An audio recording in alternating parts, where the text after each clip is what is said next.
Okay, we're going to talk about a cause and effect diagram.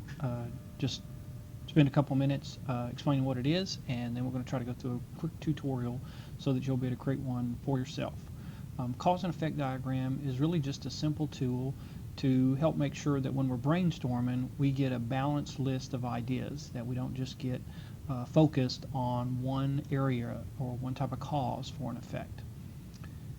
It'll help us to sort out factors to really understand what is the root cause for an effect.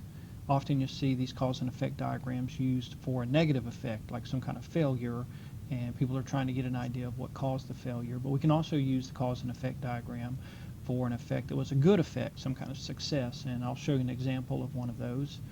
Again, we're trying to get to the real root cause of the problem. It tries to organize our ideas, so rather than just brainstorming and throwing ideas out onto a piece of paper or onto a board without any kind of structure, this is going to help us give us a little more structure. And you may have already seen a cause and effect diagram before. Sometimes they're called a fishbone diagram. Maybe more people are familiar with those because it looks kind of like a fishbone here. We have the head of the fish and like major bones running out to the sides.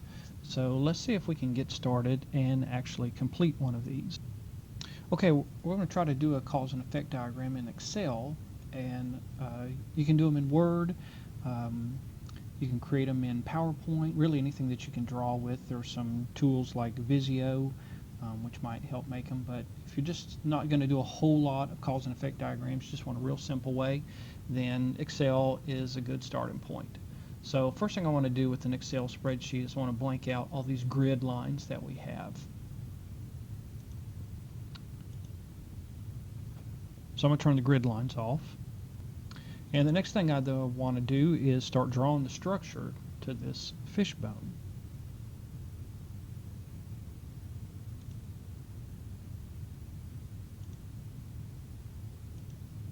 So I'm going to insert a shape. I'm going to just draw a line here. And it looks like the major line. And I'm going to insert a text box. I'll make that the head of my fish. And in that text box, we're going to put what the effect is. In other words, what happened that we're trying to study.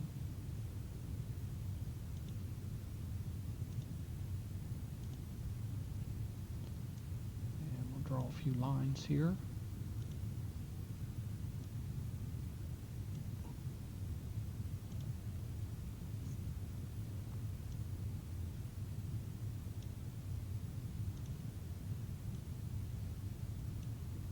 Now these are going to be our main cause categories, these major bones, what we call these 4 lines here. I'm going to have 4 major cause categories in this example. You might see someone go up to 8 cause categories. Here's some common cause categories in a manufacturing environment. What might cause an effect? So if we think about like a defect, say a process or a product was made and it didn't meet specifications, and you started trying to figure out, well, what caused this defect to happen? One of the things you might come up with is maybe it was the material, maybe you had bad raw materials. So that's a common cause category. So I'm going to put my cause category, it's a little bit thin there. So maybe some of the causes had to do with the material that we were using.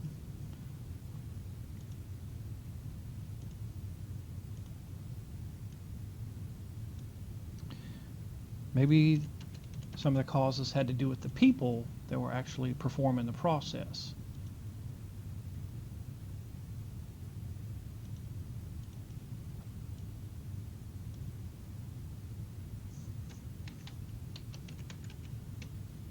Maybe it was the machines that they were using. Looks like we got an extra capital there for material. And I can just copy these actually, can't I?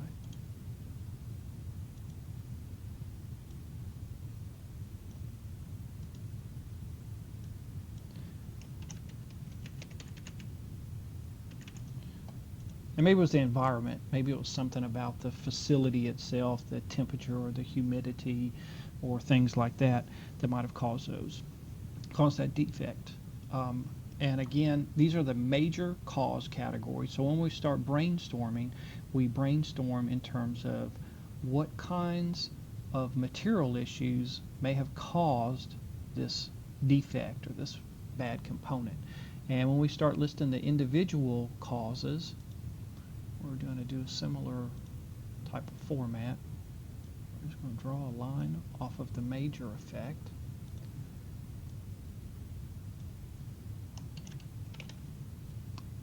And just to make this maybe look a little more presentable,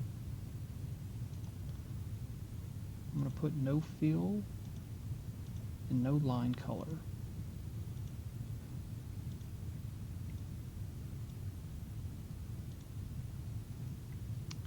So the cause that has to do with materials that cause this effect is going to go on this line. And if I had more specific causes that were related to materials, then I would keep creating more and more cause lines. And then I would do the same thing with people. So we might kind of think of 4 brainstorming exercises. One that generated a list of causes that were related to materials, one related to people, one related to environment, one related to machines. This is pretty common for a manufacturing environment. You need to think about what your process is. If we were thinking about a customer service process, probably material, people, environment, and machines would make sense for cause categories. Here's a completed one. This is a pretty busy cause and effect diagram. I asked a couple of students to work on a cause and effect diagram for what would cause an instructor to receive a high course evaluation when students do the performance evaluations at the end of the semester. And here was what they came up with. There were 4 cause categories. There's no magic to the number 4. Just so happened that I used an example with 4 and they had 4. They said there were things related to the delivery, how the instructor delivered the material. Obviously things related to the instructor. Some causes related to the tasks that were being assigned, and some causes related to the content itself. So we don't need to read through all these, just show you a couple of examples. For the instructor, and a cause related to the instructor has to be knowledgeable about the course material. You're probably not going to receive a high course evaluation if you don't know what you're talking about. Let's see another one. Cares about his or her teaching and effectiveness. So, they can tell if you're just phoning it in. Maybe causes related to the delivery system. Is the professor enthusiastic during the lecture? Use of different mediums to disseminate information like PowerPoints and lectures and guest speakers and discussion boards. So those are, we would think maybe that's one cause, using different medium in your delivery process that would cause you to receive a high course evaluation. Things related to the content. Is it relevant to the field of study? Someone might be a great instructor and they might do great at delivering fun information, but maybe it's not relevant to the field of study. And content, is it interesting? And then things that having to do with tasks. There were usually students have some ideas about how much homework is expected. Are tests graded fairly? Things like that. So there's a nice little cause and effect diagram. Pretty busy with a lot of causes, but hopefully that gives you the idea of what this will actually do for you. Again, what we're trying to do is come up with a structured way to brainstorm ideas about what caused an effect. And the effect can be a negative effect or the effect can be a positive effect.